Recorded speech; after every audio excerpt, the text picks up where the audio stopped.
क्या संभव है दोनों पैरों में ACL की सर्जरी एक ही दिन में एक ही साथ?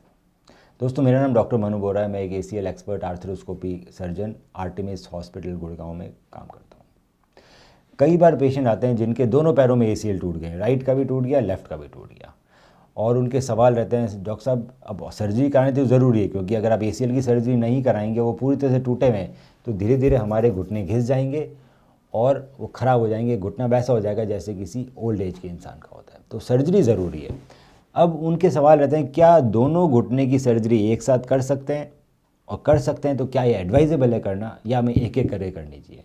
तो दोस्तों, सर्जरी करने में तो दोनों घुटने की मैं एक साथ कर सकता हूँ, उसमें कोई दिक्कत नहीं है, पर एडवाइजेबल ये है कि एक के बाद एक सर्जरी करनी चाहिए। ऐसा क्यों? क्योंकि सर्जरी के बाद बहुत सारी एक्सरसाइज ऐसी रहती है जिसमें आपको दूसरे पैर की अच्छा होना ज़रूरी है। जैसे अगर हम फाइबर टेप इंटरनल ब्रेस से सर्जरी करते हैं पेशेंट की, तो दूसरे पैर का अच्छा होना ज़रूरी है, क्योंकि पेशेंट 15 दिन में स्क्वाट्स और लंजेस जैसी एक्सरसाइजेज हम करवाते हैं। दूसरा, 1 महीने में पेशेंट को जॉगिंग करनी होती है, 3 महीने में रनिंग करनी होती है। तो ये सब तभी कर पाते हैं जब उनका एक पैर की सर्जरी ना हुई हो, भले ही उसमें ACL टूटा हो, पर कम से कम सर्जरी तो ना हुई हो।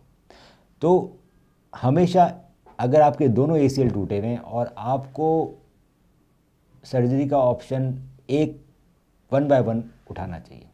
पहले एक पैर की सर्जरी करेंगे जिसमें दर्द या तकलीफ ज़्यादा है। 1 से 1.5 महीने बाद पेशेंट सर्जरी के बाद, जब अगर इंटरनल ब्रेस से सर्जरी हुई है, तो 1 से 1.5 महीने में पेशेंट जॉगिंग कर रहा होता है, उसका पूरा पैर बैंड हो चुका होता है, उसको चलने फिरने में कोई कठिनाई नहीं आती 1 से 1.5 महीने के बाद।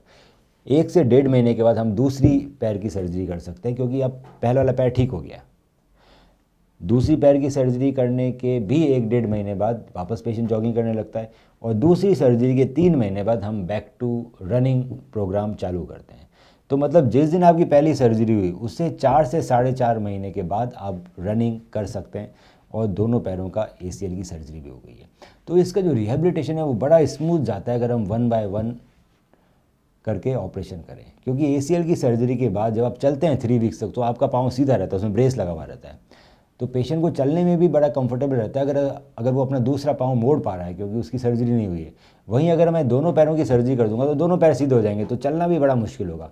आपको वॉकर से चलना पड़ेगा, आपको एक्सरसाइज करने में डिफ़िकल्टी होगी, आपका 1-1.5 महीने बड़े ख़राब जा सकते हैं, और मसल डेवलपमेंट अच्छा नहीं होगा, तो रिकवरी बहुत स्लो हो जाएगी। तो बेटर ये रहता है कि आप 1 बाय 1 करके ऑपरेशन कराएं। अब इन 2 ऑपरेशन में कितने मंथ का डिफरेंस होना चाहिए दोस्तों, ये डिपेंड करता है किस टेक्निक से आपका ऑपरेशन हुआ है। अगर फाइबर टेप इंटरनल ब्रेस से आपका ऑपरेशन हो रहा है तो दोनों के अंदर 1 से 1.5 महीने का डिफरेंस रह सकता है, हम दूसरी सर्जरी जल्दी कर सकते हैं। वहीं अगर आप कन्वेंशनल तरीके से बायो स्क्रू की मदद से सर्जरी करा रहे हैं तो दोनों ऑपरेशन में कम से कम 3 से 4 महीने या 6 महीने का गैप होना चाहिए, क्योंकि उसमें रिकवरी हल्की सी स्लो होती है as compared to internal brace surgery. अगर आपके मन में कोई भी कन्फ्यूजन है, या आपके MRI में लिखा हुआ है कि आपको ACL, PCL या मेनिस्कस का डैमेज है, तो आप हमें अपनी MRI भेजिए और मैं उसका ओपिनियन दूंगा। हम रखें आपका ख्याल।